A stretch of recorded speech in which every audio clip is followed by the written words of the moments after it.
Rams and the Bengals are both known for their dynamic offenses. McVay and Taylor are two of the best and brightest offensive minds in the league. That's why this game is going to come down to defense. Strategy is really unlike any other team that you're going to see in this draft because they haven't had a first-round draft pick in the Sean McVay era. So the last first-round draft pick was Jared Goff back in 2016. But Title IX is something we grow up learning about. We broadly know its scope, and yet many of us can't tell you tangibly how it touches each of our lives. What is the legacy of Title IX? Now, I think a lot of conversation was around USC, whether or not they would be leaving the Pac-12. I don't know how much of it was around UCLA, though. They're notorious rivals. Why combine forces and make this move together? Why USC and why now?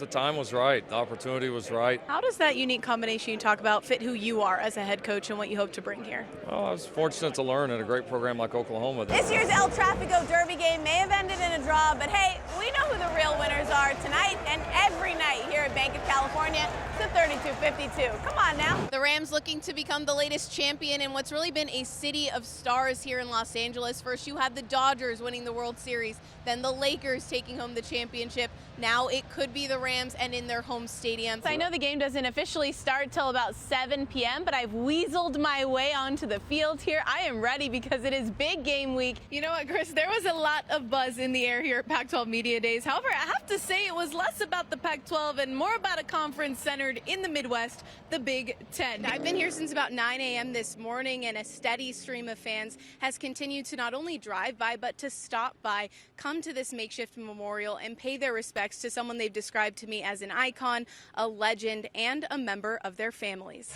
Rashawn, when it comes to the first quarter of play specifically, Coach Williams told me there was a lot to like about the way his team came out, namely the energy they brought to the court. To get a win like this off of a 3-game losing skid, how important is that for team morale as you push for the playoffs?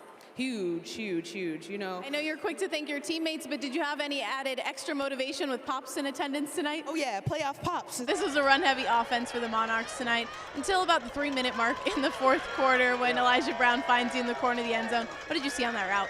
I think the craziest thing about our offense and just our team in general is that we're so good. In terms of redemption against this divisional opponent, the Rams have lost to the Niners in each of the last 6 games, so this is somewhat of a revenge game. And after a month-long of dancing in March, the Final Four, though, has finally arrived. Let me be the first to tell you, though, these matchups, they do not disappoint. Coach, you're able to tie up the score in the final seconds of the second quarter. What do you credit to the success you saw in that last drive?